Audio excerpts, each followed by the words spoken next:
Final Fantasy IX originally came out in the year 2000 PlayStation 1, but it is the remaster, which you can tell because the main characters got upscaled, but not the other characters in the game, so main characters belong to a different dimension. The backgrounds are also blurry, so the main characters stand out even more in a different dimension. The frame rate has also been reduced overall, even the battle menu's frame rate is being reduced. And the battle UI is designed for the mobile port to which this remaster is based off of, which is why the boxes in combat look way more bulky because you were designed to pretty much tap them on a mobile screen. Final Fantasy IX is constantly cited as the most underrated title in the franchise because about a year later, it would pretty much get overshadowed by Final Fantasy X. I disagree with that because of the fact that people talk about the PS1 entries, people will always bring up Final Fantasy IX. While with Super Nintendo entries, people will skip over Final Fantasy V, especially did it get localized back in the day, but that's besides the point. I just don't believe this is the most underrated entry, when it clearly still has a huge amount of fan base, and people bring it up in casual conversation. We'll talk about the PS1 Final Fantasy entries. One thing I always saw people complain about this game was the character designs, and I don't know, I like how the characters look. I like how cartoony it is, although they still try to have way more detailed character models, which I'll explain later when it kind of bites the game in the butt, but it's also kind of a thing that basically after doing this for 7 and 8, kind of end up becoming the norm because of Final Fantasy from this point, where they try to have these more detailed and kind of humanistic character designs. Although one thing I will say is, despite often seeing people attributed the main character Zidane as a monkey boy, he is a cat boy. There's a cattail, which uses a monkey all at once. Final Fantasy IX was designed to basically go back to how earlier entries did things, rather following the more, at points, modern and futuristic aspects of Final Fantasy 7 and 8, and what it gets praised for, but I'll explain later why I feel like even if it goes back to more where the franchise early on started, what doesn't fully hit the nail on the head for me. Our main premise is that Ukele and Alexandria are all in attendance for the play I Want to Be Your Canary, being performed by the theater group Tantalus. What they don't know is that Tantalus is actually a group of thieves who are being tasked with kidnapping Princess Garnet. And then unbeknownst to Tantalus, Garnet actually wants to be kidnapped because she wants to explore the world for herself after constantly being cooped up in the kingdom for so long, showing twist upon twist upon twist of how things just go for the game's opening premise. But while trying to escape with Garnet, things go awry, and now we're stuck with a group of Tantalus who are trying to fulfill their objective and take Garnet to where they're supposed to take her. Garnet, who wants to go on the adventure to see the world for herself, and also Steiner, who actually works for the Alexandria Kingdom, who wants to take Garnet back to the kingdom, considering he is literally surrounded by the thieves who kidnapped her. Meanwhile, you also have the aspect that Queen Brahne of Alexandria is going around starting wars, with the characters not knowing the reason of why she's doing this, with people like Garnet and Steiner want to give her the benefit of the doubt because they know the queen well and don't want to believe the rumors that she's just starting wars for no reason. So from the get-go, there is so much going on here. Now, despite how much happens up front, it is also trying to very hard set up everything, so the early hours of the game, gameplay-wise, aren't the most interesting, with the game constantly having to pretty much take control away from certain aspects in order to try and set the setting and what they're trying to do. Like I said, narrative-wise, it tries its best to just throw things that you might not even expect right at you for its main setting and scenario. Although I feel like later on, it can't fully pay off some of the stuff it sets up. Like, I like the hunter aspect with Garnet and wanting to go on this whole entire adventure in the world, even also at one point going under a fake name Dagger, and you can name all the characters something else if you want. Like, I call Zidane Zidane, but you can't name him something else, for example. Granted, his name's supposed to be pronounced Zidane, but you put an E at the end of it, screw you, I'm saying Zidane, kind of thing. So it's one of those things where I like the idea of Garnet's character, but then the actual reality of the plot kicks in to where despite having this character want his adventure, it feels like the story doesn't really get to take advantage of her entire starting motivation, especially in gameplay wise, where there's just several instances where she just won't be available in the party for one reason or another kind of thing. Or Steiner, and I mentioned how, oh, there's rumors of the Queen starting wars, and Steiner, wanting to believe the benefit of doubt, doesn't want to believe that the Queen would do something so awful, especially for no reason. And I like stuff like that. It's one entire aspect of pretty much not wanting to believe what people are saying, even getting mad that other people would believe that, on top of getting mad that he's with Zidane, who is a thief that tried to kidnap the princess. And it's the whole entire aspect of Steiner where he's trying to do these plans in the background to get Garnet back into Alexandria, about the fact that she doesn't want to go back, and Zidane is basically just doing what Garnet wants to do while also completing his task of taking her to destination for the taker. Like, the opening group and dynamic they have is just so much fun, but just feels like there's stuff set up for characters they feel like the actual payoff down the line doesn't get to fully utilize, or ends up doing something else. Then you also have other party members who do join you down the road, but they're just stuff that feels like they just not fully fleshed out. Like Freya is one who constantly gets flack because her whole entire story arc feels like it just stops midway and the game just kind of moves on with it. There's a character you recruit later who does have a backstory, but it's fully optional to view with this game's active time event system, where the game will prompt you to show you main little cutscenes of what the characters are doing off to the side.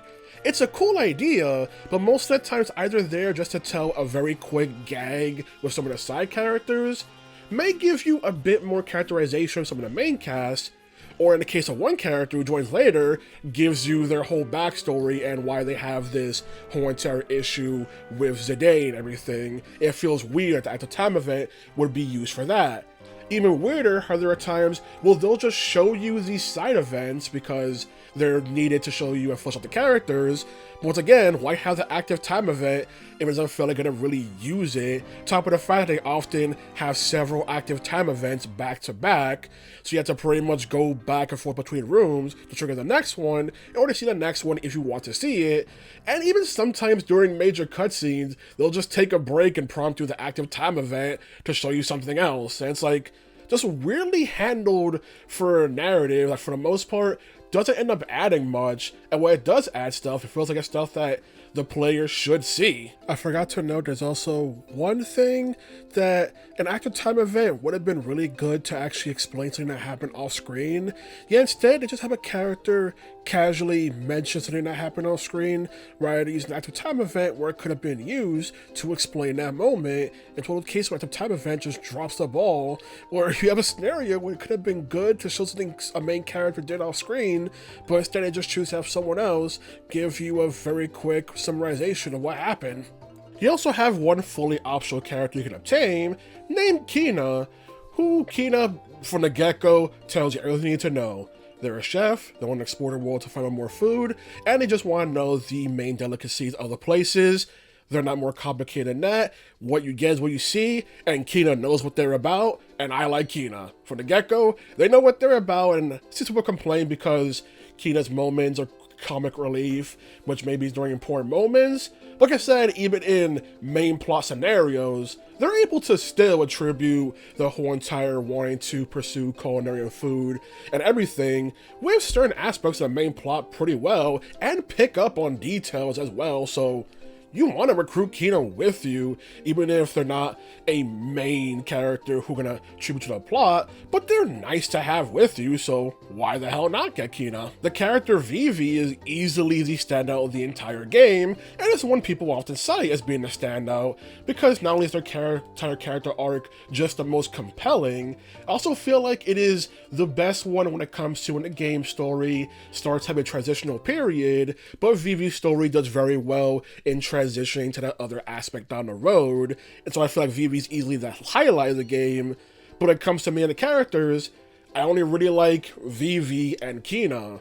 Like, Zidane does have his whole moment, but it's over so fast, I feel like it doesn't really get to do much, but at that point, I can't tell it's me trying to expect more of Final Fantasy IX, that maybe just trying to go for more simple storytelling, because that's how characters feel. They have more simpler, to the point, and you get what they are. So I can't tell if that's just me wanting more and pretty much trying to pretend like the game was trying to do that when it wasn't, and the game's just trying to be simple and I'm just basically placing unfair expectations on it. It's also shown by how simple the game's big overworld also is, with a game having 4 continents, but you mostly go between 2 of them for the main plot, the other 2 having plot locales, but they're like maybe 1 or 2 areas in them, and the main bulk of the game is in these 2 continents. So again, I feel like, am I placing unfair expectations, expecting the whole overworld to be more used for the main story, or is it just Final Fantasy IX trying to be more simple?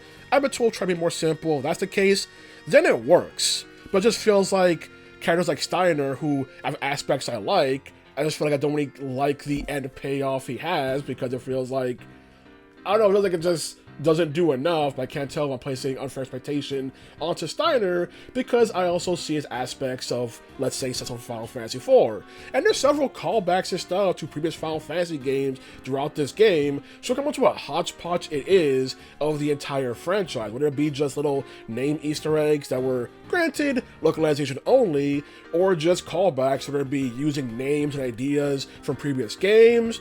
Like, for example, oh, there's a character that pops up in this game called Garland, like Final Fantasy I Garland. Or, hey, here's a airship later down the road called the Invincible. Final Fantasy III had that. Here's a Chocobo called Choco, kind of like Boko, Final Fantasy V, and stuff like that. Or Garnet's disguise early on being the white mage hoodie from earlier Final Fantasy titles and stuff like that. Or Vivi's design as a black mage. There's a lot of stuff you can see that calls back to the franchise and how much Final Fantasy IX loves the franchise, everything, but it just feels like, to a point where it feels like they put so much in this, but I don't really feel like I get much out of it. It just feels like, despite going back to what many describe as basics, feels more like I would end up enjoying the earlier titles more than what this one is trying to do, despite being a hodgepodge. I do like the game's main villain and everything they go for, although I feel like the shift to the final arc of the game happens a bit too fast and too sudden. Like, it just feels like we're getting really started with the villain and everything, and then suddenly we shift to, well, time for finale kind of thing.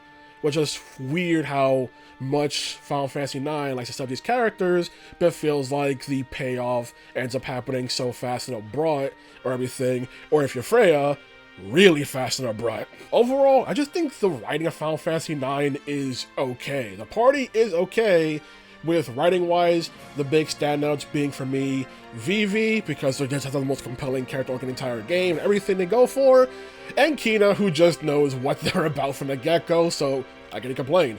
Quina tells you what they are up front, you know what they're about, and that's all you need to know and everything. And Zidane does have this one moment for him, but it's over so quick. But at the same time, I can see arguments for, if Zidane's moment was longer, he'd start to look more like a hypocrite, so probably best they got it dealt with quickly, as opposed to trying to drag it out longer. I just wish characters like Steiner, and even for me, Garnet, felt like they were able to get more out of them, because for me, Steiner feels like Cecil from Final Fantasy IV, but like a less interesting version of Cecil, in order to, and trying to take way longer just to get to the same conclusion that Cecil had when Final Fantasy IV started, kind of thing. And Garnet feels like she doesn't get to really live up to how the game starts up, but what they go for isn't bad anybody means. It just feels like gameplay-wise she gets handicapped because of what the plot keeps trying to excuse her for not being in the party, or shifting party dynamics a lot in this game. But now it's time for the gameplay to get more into that. Now for the gameplay, where this one each character has a dedicated role. Zidane is a thief, so his main thing is the fact that he has the ability to steal, and can steal multiple items from enemies. So every item an enemy has, Zidane can steal it eventually when the game feels like when to steal something. Because the difference between enemy has no items and Zidane fails to steal an item, they're two completely different things. But he also has skills you're able to get, every character has, but I don't really find Zidane's skills really useful. They wasn't really like our flee, since it's a guaranteed escape from a fight, Or, down the road, the skill Thievery, that gets more powerful the more often you are stealing with Zidane, so you get more rewarded for having him take turns to steal, as opposed to trying to use him as a damage character, so he's a thief, so ideally he shouldn't be the powerhouse.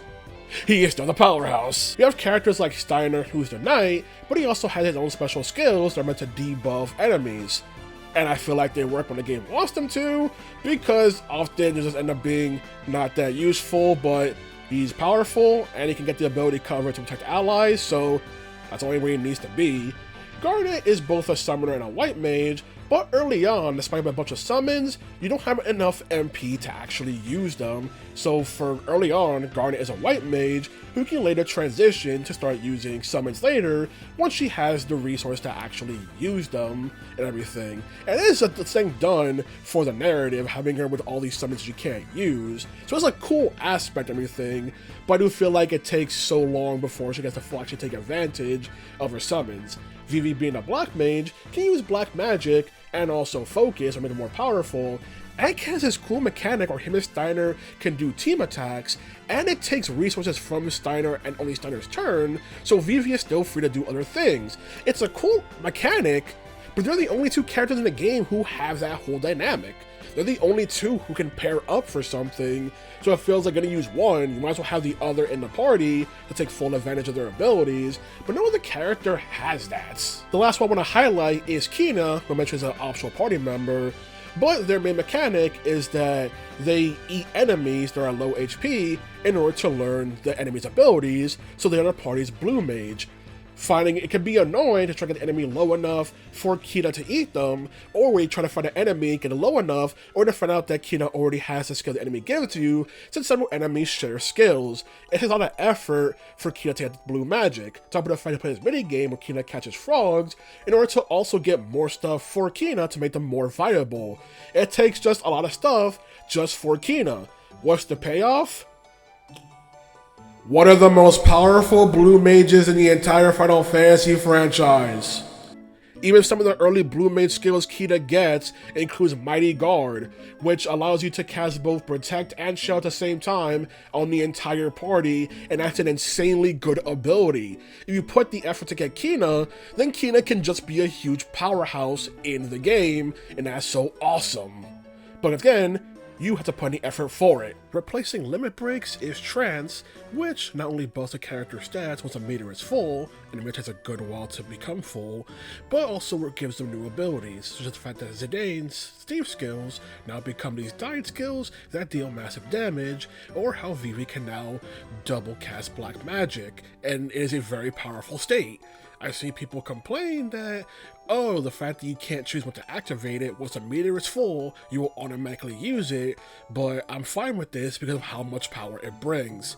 Hell, for the final boss, Zidane's trance meter was almost full, so I was able to just essentially spam Zidane's most powerful skills on the final boss, completely shredding its HP, highlighting why giving player control over it would just be the most broken thing in the entire game, and Final Fantasy VIII previously showed that with its rendition of limit breaks, and how the player could just break the game and just spam them whenever they felt like it. A major downside with Final Fantasy IX's combat is the speed of it.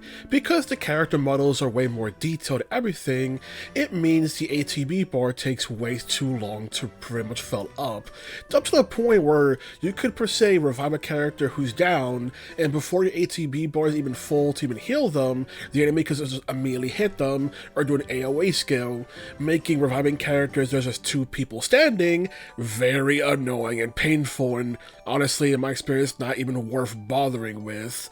On top of the fact that the character's ATB bars do not refill until their turn is taken, so you can have everyone's commands inputted and then just be waiting for them to do something as the enemies are attacking you, and now you're unable to respond what the enemies are doing as well, since the ATB hasn't started refilling, haven't gotten their turn yet.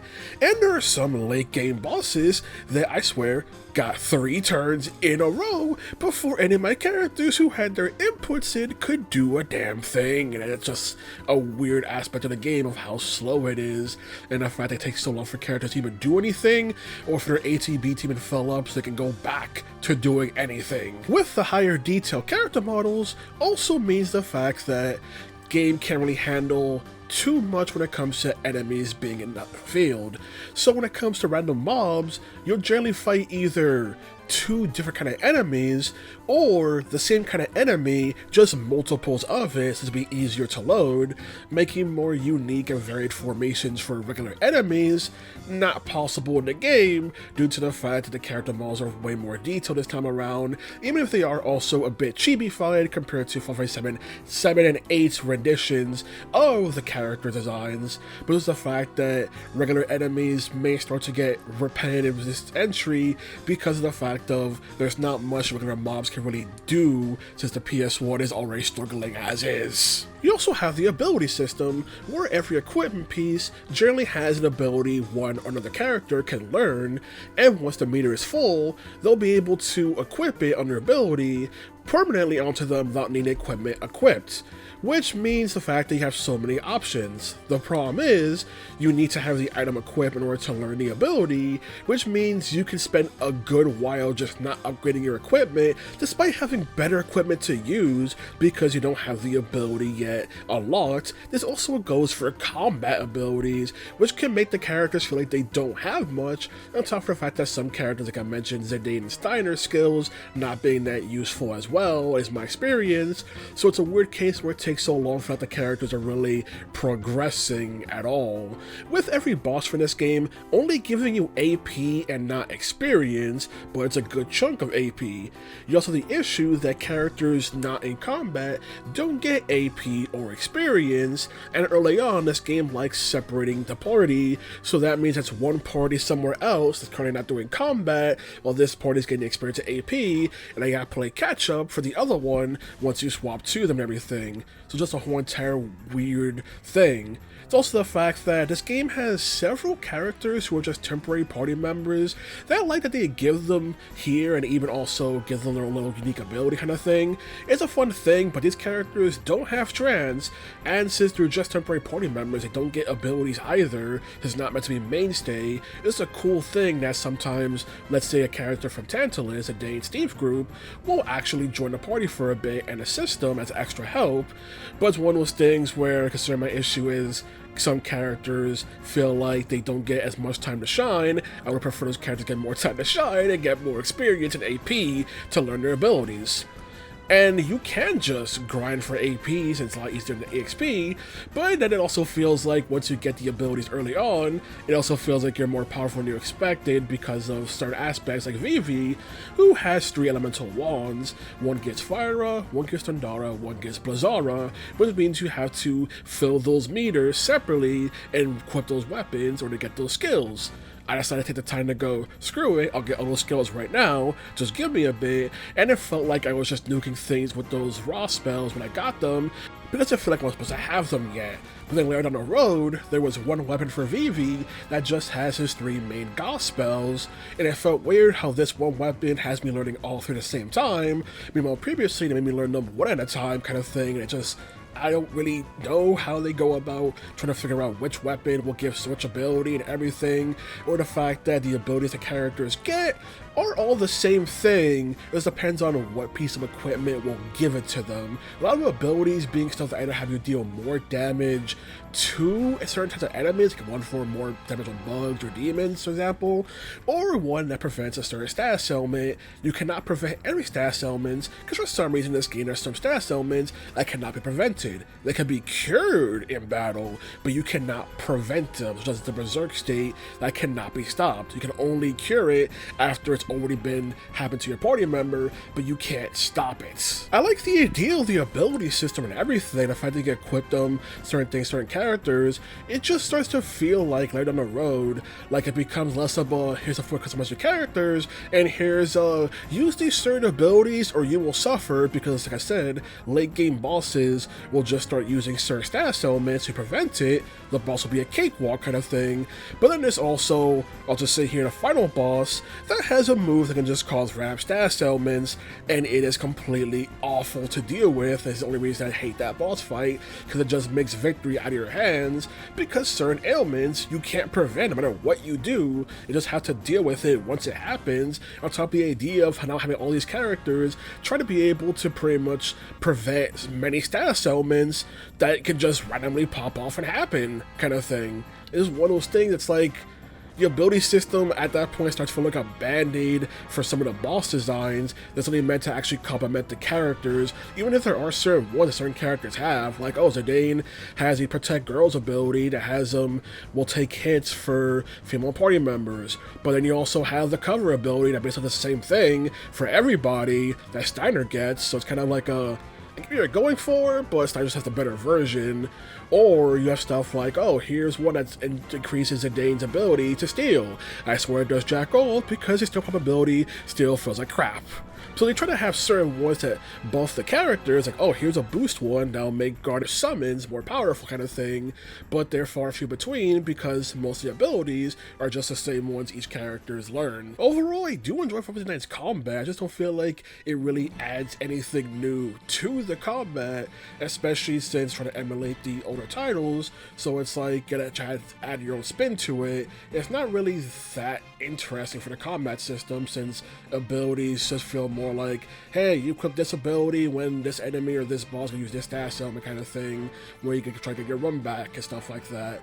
And yeah, each party member are now back to having designated roles with their combat. That also helps with the narrative, but I'm not exactly going to praise Final Fantasy IX for something earlier entries have pretty much done. So I don't know, I like the combat, I just feel like Final Fantasy IX doesn't really do much to add its own spin to it, combined with the limitations of PS1 hardware struggling to run the combat. Like, the thing Final Fantasy IX's combat really needed was more of those team-up stuff, like with Steiner and Vivi between the characters, as much as this game loves having the characters interact with each other, and at some time events give them also little bits of communicating, so it feels like this would have been the entry to have more pair-up stuff like that, but it's only Steiner and Vivi. Like, off the top of my head, I can imagine pair-ups between, like, Zidane and Freya kind of thing, or Garnet and Eiko and a kind of whole entire thing, or even Quina and Eiko. I can imagine these pair-ups they could try to do with characters, but it feels like,